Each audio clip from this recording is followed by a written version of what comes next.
నమస్తే, welcome to our channel. నేను పద్మిని. ప్రస్తుతంతో పాటు సోషల్ యాక్టివిస్ట్ కృష్ణకుమారి గారు ఉన్నారు. మాట్లాడదాం. మేడం నమస్తే. మేడం నమస్తే.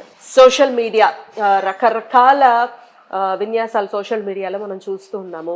మ్యాక్సిమం సోషల్ మీడియా ఏమైనా ఉపయోగపడుతుందా అంటే రేషియో చూసుకుంటే ఎంత నష్టపరుస్తుంది అని అంటే నష్టపరచటమే ఎక్కువగా ఉంది అనేది ఎప్పటికప్పుడు అది ప్రూవ్ చేస్తుంది. మనం కూడా ఎట్లా యూటిలైజ్ చేసుకోవాలనే విచక్షణ మనకు కూడా ఉండాలి ఖచ్చితంగా. రీసెంట్గా హైదరాబాద్లో ఒక అమ్మాయి 17 ఏళ్ల మైనర్ బాలిక ఒక సోషల్ మీడియాలో ఎవడో పరిచయం అయ్యాడని చెప్పి వాడితో వెళ్ళిపోవడం, వాడిని ఊరికే దండలు మార్చుకుని పెళ్లి చేసుకోవటం. వాడికి ఆల్రెడీ పెళ్ళయింది. వాడు ఫ్రైడే రోజు పెళ్లి చేసుకున్నాడు, సాటర్డే రోజు చంపేశాడు. అసలు ఎట్లా రియాక్ట్ కావాలో తెలియనటువంటి పరిస్థితి. తల్లిదండ్రుల కడుపు కోత ఎవరు తీరుస్తారు? అసలు ఆడపిల్లలు ఎట్లా జాగ్రత్తగా ఉండాలి? అసలు చాలాసార్లు మాట్లాడాం ఇట్లాంటివి, చాలాసార్లు. ఇంకెన్నిసార్లు మాట్లాడాలి? ఇంకెప్పటికీ యువత అనేది కళ్ళు తెరుస్తుందో తెలియనటువంటి పరిస్థితి. What is your analysis madam? ఈ సోషల్ మీడియా ఉన్నంతకాలం ఇది మాట్లాడుకునే విషయమే. దీనికి ఫుల్ స్టాప్ ఉండదు. ఎందుకంటే బాధ్యత లేని మనుషులకి సెల్ ఫోన్ ఇవ్వటం, అవసరం లేని వ్యక్తులకి సెల్ ఫోన్ ఇవ్వటం,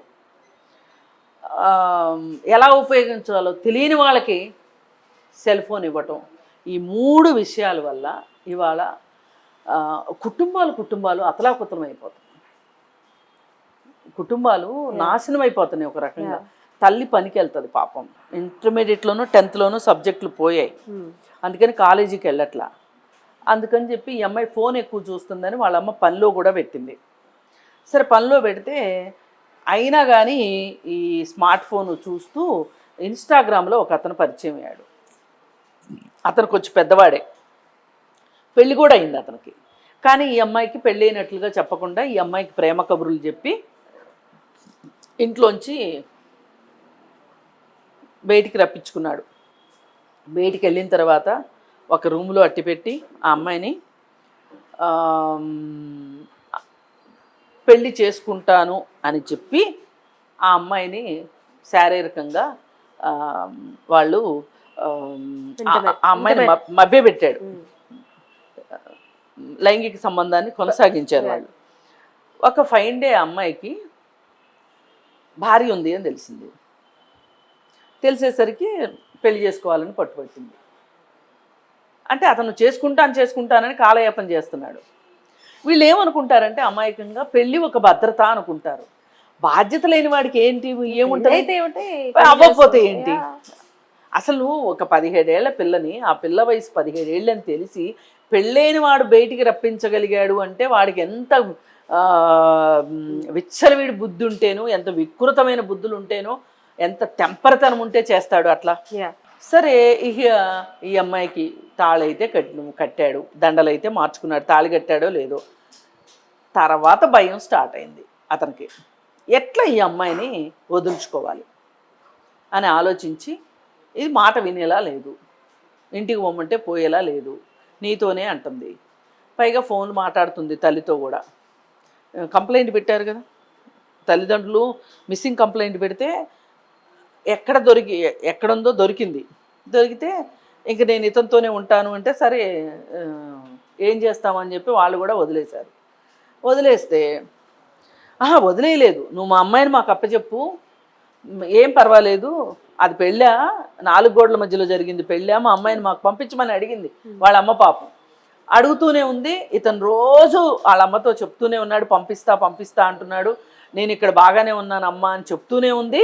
ఈలోపు ఆల్ ఆఫ్ ఏ సడన్ ఆ పిల్ల ఫోన్లో మాట్లాడడం ఆపేసింది. సీన్ కట్ చేస్తే ఆ అమ్మాయిని తీసుకొని వెళ్ళి ఒక 30 కిలోమీటర్ల అవతలు తీసుకుని వెళ్ళి ఉప్పుగూడ నుంచి కూడా మరి ఇంకెన్ని కిలోమీటర్లు అది నిర్జన ప్రదేశంలో చంపేసి పడేసి వచ్చేసాడు.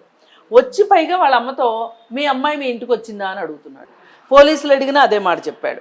అతి తెలివి కాదు ఇక్కడ. అతి తెలివి వాడు కొంతవరకే తప్పులు చేస్తాడు. వీడు ఆరితేరిన ఒక క్రూరమైన మనస్తత్వం ఉంది వాళ్ళ దగ్గర. ఒక జంతువు మనస్తత్వం ఉందని అనుకోవాలి. పాపం జంతువులంటే పాపం తగులుతుందేమో కానీ వీడు అంత పకడ్బందీగా చేసి ఒక క్రిమినల్ యాటిట్యూడ్ అతనికి ఉండి ఇలా చేశాడు. చేస్తే చివరికి పోలీసులు పట్టుకున్నారు, వీడిని ఆ, వాళ్ళదైన స్టైల్లో వాళ్ళు విచారిస్తే బాడీ ఎక్కడుందో చెప్పాడు. వెళ్ళారు. అప్పటికి జరిగి 10 రోజులైందంట. శవము పూర్తిగా కుళ్ళిపోయిన స్థితిలో అస్థిపంజరం మిగిలిన పరిస్థితి. అప్పటికే డీకంపోజ్డ్ అయిపోయింది 10 డేస్కి. అంటే జంతువులు ఉంటాయి యా కదా, బిగ్ బా ఎంత దారుణమైన విషయం. వెరీ ఆ కన్న తల్లి ఎంత బాధపడుతుందంటే ఒక్కొక్కసారి చాలా తాత్వికంగా మాట్లాడుతుంది, ఒక్కొక్కసారి బరస్ట్ అయిపోయి మాట్లాడుతుంది. మన వాళ్ళు వెళ్ళారు, ఇంటర్వ్యూ చేయడానికి వెళ్ళారు, మాట్లాడారు. చాలా బాధాకరం. ఇప్పుడు ఈ మధ్య కాలంలో ఈ ఇన్స్టాగ్రాము, ఫేస్బుక్ ఇవన్నీ వచ్చిన తర్వాత చాలా కేసులు ఇలా జరుగుతున్నాయి. అందుకే నేను ప్రతి చోట వెళ్ళిన ప్రతి చోట ఎక్కడన్నా మాట్లాడే 4 ముక్కలు మాట్లాడే అవకాశం వస్తే స్మార్ట్ ఫోన్లు తీసేయండి అని చెప్తున్నాను. అవసరం లేకుండా పిల్లలకి స్మార్ట్ ఫోన్లు ఇచ్చి వాళ్ళ జీవితాలు నాశనం చేస్తున్నారు. మొన్న కార్తీక మాసం సందర్భంగా కూచిపూడి నృత్య పోటీలు పెట్టి మాట్లాడడానికి రమ్మన్నారు. నేను ఒక క్షణం తటపటాయించా. నేనా దేవుణ్ణి నమ్మను, నేను వెళ్ళి కార్తీక మాసం మహోత్సవాల్లో నేనేం మాట్లాడాలి అని. కాదండి, మీరు ఒక్కసారి వస్తే బాగుండండి. పిల్లలు నేను అదే చూసుకున్నా. పిల్లలు ఉంటారు, తల్లిదండ్రులు ఉంటారు. నాకు మంచి అవకాశం. ఇంతమంది నాకు ఎక్కడ దొరుకుతారు? అది స్కూలా మేడం? ఆ స్కూల్ కాదు, ఎవరో అకాడమీ వాళ్ళు ఓకే. పొట్టి శ్రీరాములు యూనివర్సిటీ హాల్లో అరేంజ్ అయింది. నేను దానికి వెళ్ళి నేను ఒకటే చెప్పాను, మీ అందరిలో ఇక్కడ భక్తి ఉన్న వాళ్ళు ఉన్నారు, కాశీకి వెళ్ళి ఏదో ఇష్టమైంది వదిలిపెడతారని చెప్పి అనుకుంటూ ఉంటారు. మీరు ఫోన్ వదిలేసిరండి తల్లిదండ్రులు. లేదు, ఈ ఫోన్ మీకు మీ జీవితంలో అంతర్భాగం అయిపోయిందంటే వ్యాపారాల కోసమో లేకపోతే ఏదో దానికి అనుకుంటే కనీసం స్మార్ట్ ఫోన్ని పిల్లల ముందు వాడకండి. పిల్లలకి దాన్ని అసలు రుచి చూపించొద్దు దయచేసి. మీరు ఎంత త్యాగం చేస్తే ఈ పిల్లల్ని, ఇంత చిన్న చిన్న పిల్లల్ని వాళ్ళు స్టేజ్ మీద పర్ఫార్మెన్స్ ఇచ్చేంతగా మీరు శిక్షణ ఇప్పించారు అంటే మీ డెడికేషను, వాళ్ళ డెడికేషను, టీచర్ల డెడికేషను కనిపిస్తుంది ఇక్కడ. ఇంత చేస్తున్నారు కదా, ఇంత చేస్తున్నారు కదా, ఇది కూడా చెయ్యండి మీరు. ఎందుకంటే మనము అసలు మనకి ఈ సెల్ ఫోన్ వల్ల భవిష్యత్తు లేకుండా పోతుంది అని చెప్పాను. అసలు భవిష్యత్తు ఉండదు రేపు పొద్దున. వీళ్ళకి కళ్ళ సమస్యలు వస్తాయి, మెడ సమస్యలు వస్తాయి, చదువులో సరైన పర్ఫార్మెన్స్ చూపించలేరు. ఇప్పుడు క్లియర్ అండి, సెల్ ఫోను వినోద వస్తువు కాదు, అది ఎంటర్టైన్మెంట్ ఇచ్చేది కాదు. అది కనిపెట్టింది కేవలం కమ్యూనికేషన్ కోసం. మీరు కమ్యూనికేషన్ కోసమే వాడండి. అలాంటప్పుడు కమ్యూనికేషన్ కావాలి అనుకుంటే ఈ సోషల్ మీడియా అంతా లేని ఫోనుతో కమ్యూనికేషన్ అవదా? మీకు అవుతుంది. మీరు అది చేశారు అంటే గనక మీ పిల్లలు వాళ్ళ పనుల్లో వాళ్ళు ఉంటారు, ముందు వాళ్ళ జీవితంలో ముందుకెళ్తారు. ఒక పర్పస్ కోసం వాళ్ళు స్కూల్కి వెళ్తున్నారు, చదువుకోవాలి, వాళ్ళ జీవితాల్లో స్థిరపడాలంటే చదువు చాలా అవసరం. ఈ వయసులోనే మీరు వాళ్ళకి తిండి తినడానికి ఫోన్ ఇచ్చి, ఆడించడానికి ఫోన్ ఇచ్చి, మరిపించడానికి ఫోన్ ఇచ్చి, ఇవన్నీ పిల్లల్ని పెంచడానికి ఫోన్ ఒక సాధనం కాదు అని చెప్పి నేను వాళ్ళకి చేతులెత్తి నమస్కరించి చెప్పాను. అయితే ఎందుకు చెప్పాల్సి వస్తుందంటే ఇట్లాంటి కేసులు చూసిన తర్వాత ఒక అమ్మాయికి ఒక గ్యాంగ్ సెల్ ఫోన్ కొనిచ్చింది. ఆ మధ్య సెల్ ఫోన్ కొనిచ్చి ఇదంతా గంజాయి బ్యాచ్. అయితే ఆ అమ్మాయికి కూడా గంజాయి అలవాటు చేశారు సెల్ ఫోన్ కొనిచ్చి. ఒకరి తర్వాత ఒకరు ఆ అమ్మాయిని సెక్సువల్ అబ్యూజ్ చేయడం మొదలెడితే ఎంతమంది అనుకుంటారు? మొత్తం బ్యాచ్ 9 మంది. ఈ అమ్మాయి ఇప్పుడు ప్రెగ్నెంట్ అయింది. ప్రెగ్నెంట్ అయితే ఇప్పుడు తండ్రి ఎవరో తెలీదు. ఈ పిల్ల చూస్తే 12 ఏళ్ల పిల్ల. ఆ పిల్లకి ప్రెగ్నెన్సీ టెర్మినేట్ చేయించడానికి మా ఉమెన్ జేఏసీ వాళ్ళు, మీరు అడిగారు కదా ఏం చేస్తుంటారండి మీరు సోషల్ యాక్టివిస్ట్గా, మీ గ్రూప్ ఏం చేస్తారు, దానిలో ఉన్న లాయరు హైకోర్టు చుట్టూ తిరిగి పర్మిషన్ తీసుకుని టెర్మినేషన్ చేయించాం. లేకపోతే ఈ 12-13 ఏళ్ల వయసులో ఆ పిల్ల, అదే ఒక చిన్న పిల్ల, ఆ పిల్ల ఇంకొక పిల్లకి భర్తిస్తే ఏంటి పరిస్థితి? ఇప్పుడు ఈ అమ్మాయి చనిపోకపోతే కూడా ఈ అమ్మాయి వారం రోజులు అతనితో ఉన్నందుకు గాను ఈ అమ్మాయి ప్రెగ్నెన్సీ వస్తే ఏంటి పరిస్థితి? నిన్నగాక మొన్న వికారాబాద్లో ఇట్లాగే 9వ తరగతి పిల్ల ఆ అమ్మాయితోటి కాస్త తెలిసిన పిల్లాడు అప్పుడప్పుడు వాళ్ళ ఇంటికి తీసుకెళ్ళి ఆ అమ్మాయిని సెక్సువల్గా అబ్యూజ్ చేస్తున్నాడు. అది వీడు ఇంకోడికి ఎవడికో చెప్పాడు, వాడి ఫ్రెండ్కి. అదేదో పెద్ద గొప్ప విషయం అన్నట్టు చెప్తే వాడు నేను వస్తా అన్నాడు. నేను వస్తా అనేవాళ్ళు 4 తయారయ్యారు. వీడు ఎప్పట్లాగానే వాళ్ళ ఇంట్లోకి తీసుకుని వెళ్ళిన తర్వాత వీళ్ళు కూడా వచ్చారు. అందరూ కలిసి ఆ అమ్మాయిని గ్యాంగ్ రేప్ చేస్తే ఆ పిల్ల ఏడ్చుకుంటూ ఇంటికి వచ్చింది. ఇంటికి వస్తే మెడికల్ టెస్ట్కి పంపిస్తే, పోలీస్ కంప్లైంట్ ఇస్తే మెడికల్ టెస్ట్ అంటారు కదా, ఆ అమ్మాయి 3 నెలల గర్భవతి. 9వ తరగతి. ఇలా ఉంది సోషల్ మీడియా వల్ల, ఈ ఇన్స్టాగ్రామ్ వలన. అసలు ఈ రోజుకి ఇన్స్టాగ్రామ్ ఎలా వాడాలో చదువుకున్న నాకు కూడా తెలియదు. ఎందుకంటే నాకు అవసరం పడలా. దాని ద్వారా నేను ఎంటర్టైన్ అవ్వాలనుకోవట్లేదు, దాని ద్వారా నాకు పనిచేసే అవసరము కనిపించలేదు, నాకు తెలియదు. కానీ ఒక ఇంట్లో జరిగిన సంఘటన ఇది.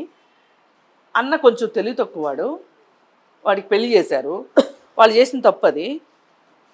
ఆ అమ్మాయి వచ్చింది, అతనితో సంసారం చేసిందో లేదో తెలియదు. సీన్ కట్ చేస్తే 2 పిల్లలు పుట్టిన తర్వాత ఆల్ ఆఫ్ ఏ సడను ఈ అమ్మాయి తగాదా పెట్టుకొని ముందే పిల్లల్ని 2 చంకరేసుకుని పుట్టింటికి వెళ్ళిపోయింది. అంతకుముందే 2-3 సార్లు పంచాయతీలు అయినాయి. ఆ అమ్మాయి వెళ్ళిన 2 రోజులకి ఇచ్చిన పిల్లోడు కూడా కనిపించలేదు. వాళ్ళ 2వ కొడుకు కనిపించడం మానేస్తే పాపం నన్ను అడిగారు, ఏమండి ఎట్లా కంప్లైంట్ ఇవ్వాలి ఏంటి అంటే, సరే పోలీస్ స్టేషన్కి తీసుకెళ్ళేటప్పుడు మీకు ఎవరి మీదైనా అనుమానం ఉందా, ఎక్కడన్నా ఉంటాడని మీకు డౌట్ ఉందా ఏంటి అంటే సరిగా చెప్పలేదు. అప్పుడు నేను నాకు ఎందుకో డౌట్ వచ్చింది, వీళ్ళిద్దరూ ఒక చోట ఉండుంటారు అని. ఆ అమ్మాయి నెంబర్ అడిగి, ఫోన్ నెంబర్ అడిగి తీసుకొని వాళ్ళని, ఆ అమ్మాయిది వాళ్ళ కోడలిది ఫోన్ చేసి అడిగా, ఏమ్మా చిన్నోడు ఎక్కడున్నాడు, నన్ను అడుగుతారేంటి, నాకేం తెలుసు, అది ఇది అని చెప్పి డామ్ డూమ్ డిస్క్ అని చెప్పి మాట్లాడిన తర్వాత సరే పోలీస్ స్టేషన్కి వెళ్ళి కంప్లైంట్ ఇచ్చిన తర్వాత పోలీసులు నెట్వర్క్ ద్వారా పట్టుకుంటారు కదా, వాడు ఖమ్మం పరిసర ప్రాంతాల్లో ఉన్నారు అని చెప్పారు. ఇప్పుడు వీళ్ళకి అర్థమైపోయింది. అప్పటి నుంచి చెప్పడం మొదలెట్టారు. అలా అబ్బాయి తల్లి మొత్తుకుంటానే ఉంది, నాకు ఎందుకో డౌట్ వచ్చింది మేడం, నేను చెప్తూనే ఉన్నా, ఇదంతా మా ఆయనే చేశాడు, మా ఆయనకి తెలిసి చేశాడు. సీన్ కట్ చేస్తే విషయం ఏంటంటే, ఈ భార్యాభర్తకి పడదు, సరైన సంబంధాలు లేవు భార్యాభర్తకి. అందుకని వీడికి మొత్తం తెలిసి కూడా, భర్త మావగారు మొత్తం తెలిసి కూడా చూస్తా ఊరుకున్నాడు, చోద్యం చూస్తా. ఇప్పుడు ఇంకా సీన్ కట్ చేస్తే ఇన్స్టాగ్రామ్లో పోస్టులు చూస్తే దానికి పట్టగొస్తే అక్షరం ముక్క రాదు, ఏబిసిడీలుగా వాళ్ళు కూడా రావు, ఫోన్ ఆపరేట్ చేస్తుంది. వాళ్ళిద్దరి గొప్ప ఫోటోలన్నీ నాకు షేర్ అవుతూ ఉంటాయి ఇన్స్టాగ్రామ్లో.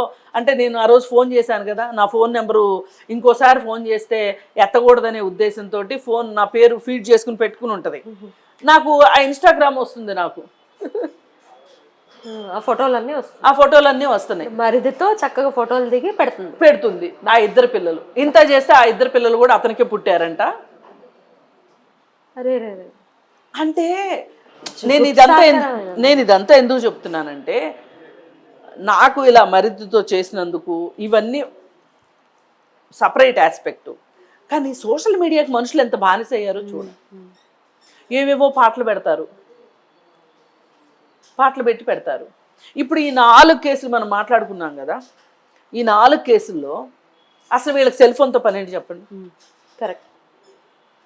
స్మార్ట్ ఫోన్తో అసలే పని లేదు. పోనీ డబ్బా ఫోన్ ఏదన్నా పెట్టుకుంటే 1500కి 2000కి వచ్చే ఫోన్లు, వాటితో ప్రమాదం లేదు. కమ్యూనికేషన్ ఉంటుంది, కాదనట్లేదు, కమ్యూనికేషన్ ఉండాలి కూడా.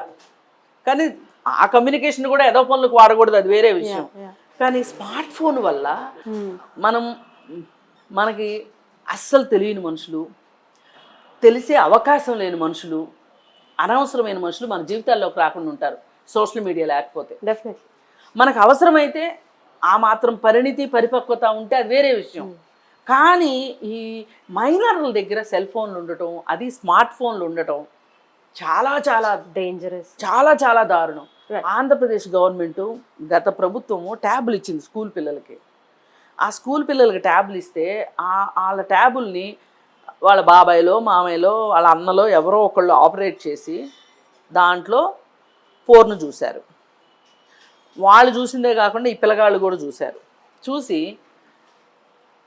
చూసాం కదా ప్రాక్టికల్స్ చేస్తే ఎలా ఉంటుంది అని చెప్పి వాళ్ళ ఇంటికి దగ్గరలో ఉన్న 5వ తరగతి పిల్లని తీసుకొని వెళ్ళి వాళ్ళందరూ కలిసి సెక్సువల్ అబ్యూజ్ చేశారు. చేసిన తర్వాత ఆ అమ్మాయి ఎవరికైనా చెప్పుద్దేమోనని చెప్పి ఆ అమ్మాయిని చంపేసి ఇంట్లో వాళ్ళకి చెప్పారు. లేదు అనుకుంటే మరి వీళ్ళు చేసిన ఘనకార్యానికి ఆ అమ్మాయికి ప్రాణం పోయిందో అప్పుడు ఇంట్లో వాళ్ళకి చెప్తే మీరేం భయపడకంటారా నాయనలా మేము చూసుకుంటాం